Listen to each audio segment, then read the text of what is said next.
Channel நண்பர்களுக்கு வணக்கம். "காற்றுள்ள போதே தூற்றிக்கொள்" அப்படிங்கிற பழமொழி நம்ம எல்லாருமே கேள்விப்பட்டிருப்போம். அது எதுக்காக சொல்றாங்க அப்படின்னா, எந்த ஒரு செயலுமே பார்த்தீங்கன்னா, அதுக்கான நேரம் வரும்போது அத செஞ்சோம்னா, கண்டிப்பா நமக்கு அது மூலியமா நெறைய பலன்கள் கிடைக்கும். அந்த மாரி தான் தொழிலும் கூட. எந்த டைமுக்கு எந்த தொழில் பண்ணா நமக்கு நல்ல லாபம் கிடைக்கும் அப்படின்னு சொல்லிட்டு, கரெக்ட்டா நம்ம அத தெரிஞ்சு வச்சுக்கிட்டு, அந்தந்த டைமுக்கு தகுந்த மாரி, அந்தந்த தொழில நம்ம பண்றோம் அப்படின்னா, நிச்சயமா நமக்கு அந்த "காற்றுள்ள போதே தூற்றிக்கொள்" அப்படிங்கிற பழமொழிக்கு தகுந்த மாரி, மிகப்பெரிய அளவுல சக்சஸா நம்ம எடுக்க முடியும். மிகப்பெரிய அளவுல லாபத்தையும் ஈட்ட முடியும். இதுதான் பார்த்தீங்கன்னா, ஒவ்வொரு செயலுக்குமே தேவையான மிக முக்கியமான ஒரு பாயிண்ட்டா நம்ம மனசுல பதிய வச்சுக்கணும். இப்ப நீங்க வீடியோல பார்க்குற இந்த ஒரு பிசினஸ் பார்த்தீங்க அப்படின்னா, எல்லா டைம்லயுமே நமக்கு நல்ல வருமானத்த குடுக்காது. ஆனா, சில சமயங்கள்ல, சில சீசன்ல இந்த தொழில பத்தி சொல்லணும் அப்படின்னா, நீங்க வருஷம் முள்ளா நீங்க வேலை இல்லாம உட்கார்ந்திருந்தாலும் கூட, இது சீசனுக்குன்னு கிட்டத்தட்ட ஒரு 2, 3 மாசம் வரும் ஒரு வருஷத்துல. அந்த மாரி சீசன் டைம்ல மட்டும் இந்த பிசினஸ் நீங்க பண்ண ஆரம்பிச்சீங்க அப்படின்னா, வருஷம் ஃபுல்லா சும்மா உட்கார்ந்திருந்து விட்ட பணத்த, விட்ட வருமானத்த அந்த 3 மாசத்துல ஒரு வருஷத்துக்கு நம்ம எவ்வளோ சம்பாரிப்போமோ, அந்த அளவுக்கு ஏன் அத விட ஒரு படி மேலேயே போய் கூட நம்மளால சம்பாரிக்க முடியும். அந்த அளவுக்கு நமக்கு மிகப்பெரிய அளவுல வருமானத்த குடுக்கக்கூடிய ஒரு அற்புதமான சீசனுக்கு தேவையான ஒரு மிக முக்கியமான ஒரு தொழில் தான்.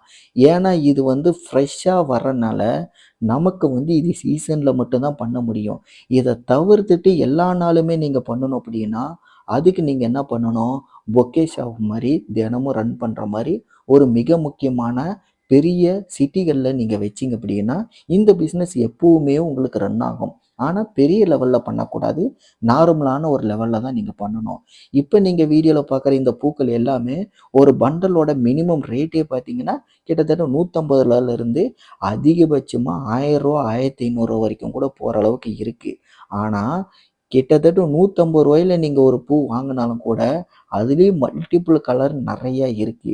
அதுல மல்டிபிள் கலர் நீங்க சூஸ் பண்ணிட்டு போயி, கிட்டத்தட்ட ஒரு ரூ. 150க்கு ஒரு 5 கலர் வாங்குறீங்க அப்படின்னா, அப்போ 150 × 5 எவ்வளோ கணக்கு பண்ணி பாருங்க. இதுவே கிட்டத்தட்ட உங்களுக்கு ஒரு ரூ. 750 கணக்கு வரும். ரூ. 700 ரூ. 800 கணக்கு வரும். இந்த ஒரு ரூ. 1000 மினிமம் கேரண்டியா நம்ம ஒரு இன்வெஸ்ட்மென்ட் பண்றோம் அப்படின்னா, இது நம்ம நார்மலான ஒரு பொக்கே ஷாப்பா தினமும் ஒரு ரூ. 1000 கணக்கு போட்டு பண்றோம் அப்படின்னா, இதுல நீங்க எத்தன கலர் வச்சிருக்கீங்க? ஒரு 5 கலர், 6 கலர் இல்ல ஒரு 7 கலர் கூட நீங்க சூஸ் பண்ணி எடுத்துட்டு போயிட்டீங்கன்னா, இதுக்கு தேவையான சில பிளாஸ்டிக் பேப்பர்ஸ், பேக்கேஜிங் அந்த மாரி எல்லாமே ரெடி பண்ணிட்டீங்கன்னா, ஒரு நார்மலான ஒரு சின்ன பொக்கே மாரி, ஒரு பெரிய ஊர்ல ஒரு சின்ன பொக்கே ஷாப் நீங்க ஆரம்பிச்சீங்க அப்படின்னா, ரூ. 150 அப்படிங்கிறது ஒரு பண்டல். கிட்டத்தட்ட ஒரு ரூ. 1000 இன்வெஸ்ட்மென்ட்ல 6, 7 பண்டல் நீங்க வாங்கியிருப்பீங்க.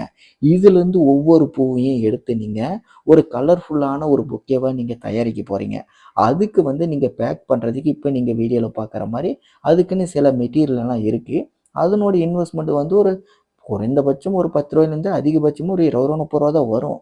ஆக மொத்தம் ஒரு பொக்கேக்கு நீங்க செலவு பண்ண போறதே பார்த்தீங்கன்னா, வெறும் ரூ. 200 ரூ. 250 இந்த ரேஞ்சில மட்டும் தான் இருக்கும். இப்ப இத நீங்க மார்க்கெட்ல சேல் பண்ணணும் அப்படின்னா, கிட்டத்தட்ட ரூ. 500க்கு மேல சேல் பண்ணலாம். மினிமமே பார்த்தீங்க அப்படின்னா, ரூ. 400க்கு மேல தான் இந்த மாரி பொக்கேக்கெல்லாம் விக்கிறாங்க. ஏன்னா நானே வாங்கியிருக்கேன். எனக்கு தேவையான ஒரு டைம்ல நான் வாங்கும்போது தான், ஆல்ரெடி இந்த பிசினஸ் எனக்கு ரொம்ப பிடிச்சிருக்கு அப்படிங்கிறனால, நான் ஒரு டைம் இத பத்தி தெரிஞ்சுக்கணும் அப்படிங்கிறதுக்காக, இந்த மார்க்கெட்டுக்கு டைரக்ட்டா போயிட்டு பல விஷயங்கள் நான் கேட்டுக்கிட்டேன். அதுக்கப்புறம் எனக்கு ஒரு சமயத்துல பொக்கே வாங்க வேண்டிய ஒரு சூழ்நிலை ஏற்படும்போது, அப்ப இதனோட அவுட்புட் வேல்யூ எனக்கு தெரிஞ்சுக்கிறதுக்கான ஒரு வாய்ப்பும் கிடைச்சது. அப்ப நாங்க போகும்போது தான், மார்க்கெட்ல ஆல்ரெடி இதனோட ஏ டூ இசட் எல்லா விஷயங்களையுமே நான் தெரிஞ்சுக்கிட்டேன். எனக்கு ரொம்ப புடிச்ச பிசினஸ்ங்கிறனால, நம்ம ஒரு விஷயத்த கேட்கும்போது இதனோட அவுட்புட் எப்படி இருக்கும்? எந்த மாரியெல்லாம் பண்ண முடியும்? அப்படிங்கிறது ஆல்ரெடி நான் பிசினஸ் மோட்டிவ்ல இருக்கறனால எனக்கு நல்லாவே தெரியும். அப்படிங்கும்போது, இதனோட அவுட்புட் இவ்வளோ தான் இருக்கும் அப்படின்னு சொல்லிட்டு நான் கெஸ் பண்ணிட்டு வந்தேன். ஆனா, அங்க போய் கேட்கும்போது, நான் கெஸ் பண்ணதுல கொஞ்சம் அதிகமாவே இருந்தது. ஏன்னா, ஒரு ரூ. 150 இன்வெஸ்ட்மென்ட்ல ஒரு கிட்டத்தட்ட ஒரு ரூ. 300 ரூ. 350 ஆவரேஜா இருக்கும். நமக்கு எப்படி பார்த்தாலும் இதுல ஒரு ரூ. 150 ரூ. 200 லாபம் கிடைக்கும் அப்படிங்கிற மாரி தான் நான் கணக்கு போட்டுட்டு போனேன். அங்க போய் பார்த்தா, கிட்டத்தட்ட ரூ. 400க்கு மேல தான் விக்கிறாங்க பேசிக்கே. அதுக்கப்புறம் பார்த்தீங்க அப்படின்னா, அதிகபட்சமா ரூ. 1500 ரூ. 2000 கூட ஒரு பொக்கே விக்கிறாங்க. அதில பார்த்தீங்கன்னா, கிட்டத்தட்ட 10 கலர், 12 கலர் வச்சிருக்காங்க. அதுவும் பார்த்தீங்கன்னா, ஒரு நார்மல் பொக்கே விட கொஞ்சம் தான் பெருசா இருக்கே தவிர, இப்ப நீங்க வீடியோல பார்க்குற இந்த மாரி ஒரு சில முக்கியமான பூக்கள வந்து ஒரு நார்மலான சைடு டெக்கரேஷனா வச்சுக்கிறாங்க.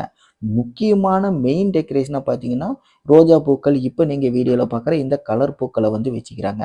இது பார்க்கும்போதே பார்த்தீங்கன்னா, ஒரு பிரமிப்பாவும், உங்களுக்கு ஒரு கவர்ச்சியா இருக்கறனால, நெறைய பேர அட்ராக்ட் பண்ணும். சிட்டிகள்ல இது வந்து மெயினா எல்லாருமே வாங்குவாங்க அப்படிங்கிறனால, மெயினா வந்து நம்ம என்ன பண்ணணும் அப்படின்னா, சிட்டிகளுக்குள்ள இருக்கிற மாரி, இந்த மாரி ஒரு இடத்த சூஸ் பண்ணி, இந்த மாரி தொழில பண்ண ஆரம்பிச்சோம் அப்படின்னா, கண்டிப்பா நம்ம எதிர்பார்த்தத விட மிகப்பெரிய அளவுல நமக்கு இதுல லாபம் கிடைக்கும்.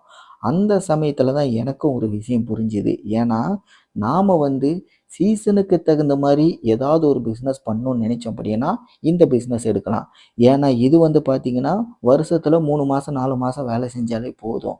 இல்ல, எனக்கு ரெகுலரா வந்து பண்ற மாரி ஒரு ரூ. 1000 பட்ஜெட்ல எனக்கு மினிமம் கேரண்டியா ஒரு பிசினஸ் பண்ணணும்னு நினைச்சாலும், இத வச்சு பண்ணாலும் நமக்கு எப்படி பார்த்தாலும், தினம் ஒரு 4, 5 பொக்கே வித்தாலும் கூட நமக்கு எப்படியோ ஒரு ரூ. 1500லேருந்து ரூ. 2000 நமக்கு வந்துரும். அப்ப வசூலாச்சு அப்படின்னா, அதுல எப்படி பார்த்தாலும் ஒரு ரூ. 1000 அப்படிங்கிறது நமக்கு லாபம் கிடைச்சிரும். இது வந்து ஒரு மினிமம் கேரண்டி பிசினஸ். இத தவிர்த்துட்டு பார்த்தோம் அப்படின்னா, சுப காரியங்களா இருந்தாலும் சரி, வேற எதுவா இருந்தாலும் சரி, எல்லாத்துக்குமே மிக முக்கியமான தேவையான மூலப்பொருள் இந்த பூக்கள் தான். அதுலயும் கூட நமக்கு இது நல்ல வருமானத்த குடுக்கும். இது ஒரு மெத்தேட்ன்னு பார்த்தீங்கன்னா, நெறைய ஃபங்ஷன்ஸ்ல வந்து டெக்கரேட் பண்றதுக்கு வரவேற்பு நிகழ்ச்சியா இருக்கட்டும், பர்த்டே நிகழ்ச்சியா இருக்கட்டும், கல்யாண நிகழ்ச்சியா இருக்கட்டும், எந்த மாரி ஃபங்ஷன்ஸா இருந்தாலும் கூட, எல்லாத்துக்குமே டெக்கரேஷன் பண்றது ஒண்ணு பிளாஸ்டிக் பூக்கள சூஸ் பண்ணுவாங்க. இல்ல அப்படின்னா, மேக்ஸிமம் பார்த்தீங்கன்னா, இந்த மாரி ஃப்ரெஷ்ஷான பூக்கள தான் சூஸ் பண்ணுவாங்க. ஏன்னா, அந்த பூக்களோட நறுமணத்தில இருந்தா இன்னும் கொஞ்சம் நல்லா இருக்கும். டிசைனும் வந்து நல்லாருக்கும். அப்படிங்கிற மாரி எதிர்பார்ப்பாங்க. அதனால இந்த மாரி பூக்கள வந்து சூஸ் பண்ணணும்னு நெனைக்கிறவங்களுக்கு, அந்த மாரி சமயத்தில நாம இந்த பிசினஸ் பண்றோம் அப்படின்னா, கண்டிப்பா நமக்கு அந்த ஒரு சமயத்தில கூட இது மூலியமா ஒரு நல்ல வருமானம் கிடைக்கும். இப்படி தான் பார்த்தீங்கன்னா, பொருள் ஒண்ணு தான். ஆனா, அத வச்சு பண்ற பிசினஸ் மெத்தேட் வந்து பல மெத்தேட் இருக்கு. நான் உங்ககிட்ட சொன்னது 1, 2 விஷயங்கள் தான் நான் சொல்லியிருக்கேன். ஆனா, தொழில் பண்ணிட்டு இருக்கிறவங்களுக்கு தான் இதிலிருந்து எந்த அளவுக்கு லாபம் கிடைக்கும். இது எத்தன விதமான மெத்தேட்ல இத வச்சு நம்ம வருமானம் ஈட்ட முடியும் அப்படின்னு தெரியும். ஆனா, இப்ப நான் சொன்ன இந்த 2, 3 மெத்தேடு பார்த்தீங்கன்னா, ரொம்ப ரொம்ப முக்கியமான ஒரு மெத்தேட். அது இல்லாம கண்ணுக்கு முன்னாடி அன்றாட வாழ்க்கையில நாம் தினம் கடந்து போற பாதையில நம்ம முன்னாடியே இருக்கிற பிசினஸ் வாய்ப்புகள் இது. இது கண்ணுக்கு முன்னாடி பார்க்கறனால, இந்த மெத்தேட் வந்து என்னைக்குமே இந்த பிசினஸ்க்கு வந்து ரொம்பவே யூஸ்ஃபுல்லா இருக்கும். வருமானம் குடுக்கக்கூடிய ஒரு நார்மலான நமக்கு காமன் மேனுக்கு தெரிஞ்ச ஒரு பிசினஸ் மெத்தடாவே இருக்கும். ஒரு நார்மலான சீசனுக்கு பிசினஸ் பண்ணணும்னு நினைக்கிறவங்களுக்கு தான் நான் இப்ப சொன்ன மெத்தேட் எல்லாமே. இல்ல இதையவே முழுசா பிசினஸா எடுத்து பண்ணணும்னு நினைக்கிறவங்க, இத தவிர்த்துட்டு இன்னொரு பிசினஸாவும் இத பண்ண முடியும். அது எப்படின்னா, நீங்க வந்து முதல்ல ஒரு கடை மாரி போடுங்க. அதுவும் ஒரு மெயினான பூ மார்க்கெட்ல பார்த்து போடுங்க. எல்லா டிஸ்ட்ரிக்ட்லயுமே பூ மார்க்கெட் இருக்கு.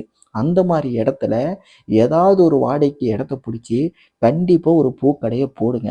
அந்த இடத்துல எல்லா பூக்களையுமே உங்களால குடுக்க முடியும் அப்படிங்கிற ஒரு விளம்பரத்தை ஏற்படுத்துங்க. ஒரு அடையாளத்தை ஏற்படுத்துங்க. அது மூலியமா உங்களுக்கு ஆரம்பத்தில கொஞ்சம் கஸ்டமர் வர ஆரம்பிச்சாங்களும், அதுக்கப்புறம் போக போக அப்புறம் தான் இன்க்ரீஸ் ஆக ஆரம்பிப்பாங்க. ஏன்னா, இந்த கடைக்கு போனா இந்த அளவுக்கு பூக்கள் வாங்க முடியும் அப்படின்னு சொல்லிட்டு, முதல்ல மக்கள் மனசுல பதியணும்.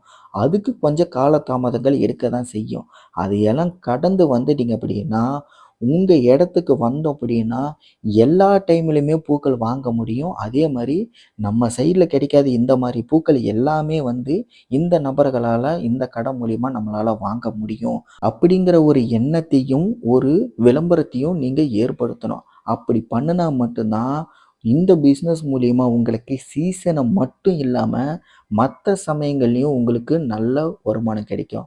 ஏன்னா, நீங்க வந்து அந்த இடத்துல ஒரு ஹோல்சேலரா மாறிக்கலாம். இல்ல ஒரு டீலரா கூட நீங்க மாறலாம். ஹோல்சேலா நீங்க வாங்குற இடத்துலயே இருந்து கூட, ஃபர்ஸ்ட்டு ஆர்டர எடுங்க. யாருக்கு எவ்வளோ பூ வேணும் அப்படின்னு சொல்லிட்டு ஃபர்ஸ்ட்டு ஆர்டர வாங்கிக்கிங்க. அதிலிருந்து கொஞ்சம் அதிகமா வந்து நீங்க உங்க கடைக்கு தேவையான மாரி வாங்கிக்கிங்க. ஏன்னா, முதல்ல ஆர்டர குடுத்தவங்களுக்கு நீங்க டெலிவரி குடுத்ததுக்கப்புறம், அதுக்கப்புறம் மீதம் இருக்கிறவைங்க புதுசா யாராவது கஸ்டமர் வந்தாங்கன்னா, ஓகே இதெல்லாம் இருக்குல்ல, இத கூட வாங்கலாம்ல அப்படின்னு சொல்லிட்டு, அவைங்களுக்கு அதுவும் வந்து பார்க்கறதுக்கான வாய்ப்புகள் அமையும். இந்த மாரி தான் பார்த்தீங்கன்னா, இந்த பிசினஸ வந்து நீங்க மேற்கொண்டு டெவலப் பண்ண முடியும். எப்படி பார்த்தாலும் ஒரு பிசினஸ்ன்னு பார்த்தீங்கன்னா, இறங்குறதுக்கு முன்னாடி எப்படி பண்ணணும்னு இருக்கிற சிந்தனையும், ஒரு பிசினஸ் நீங்க இறங்கி பண்ணுனதுக்கப்புறம், அதுல நீங்க பிசினஸ் பண்ணிட்டு இருக்கும்போது தான் உங்களுக்கு திரும்புற திசையெல்லாம் எப்படி பிசினஸ் பண்ணணும், இது இன்னும் எப்படி டெவலப் பண்ணலாம் அப்படிங்கிற பல சிந்தனைகள் உங்களுக்கு வரவே செய்யும். இப்படி தான் நம்ம ஒரு பிசினஸ டெவலப் பண்ணவும் முடியும். இதுதான் வந்து நமக்கு அனுபவத்துல கிடைக்கிற ஒரு மிகப்பெரிய ஒரு பிசினஸ் டெவலப்புக்கான ஐடியாக்கள். இது எல்லாத்தையுமே வந்து நீங்க தொழில் தொடங்குறதுக்கு முன்னாடியெல்லாம் கத்துக்கவே முடியாது. அதனால எப்பவுமே இந்த தொழில் இல்ல, எந்த தொழிலா இருந்தாலும் முதல்ல தொழில ஆரம்பிங்க. அதுக்கப்புறம் எப்படி அத பிசினஸ டெவலப் பண்ணணும் அப்படிங்கிற ஐடியாக்கள நீங்க கத்துக்கங்க.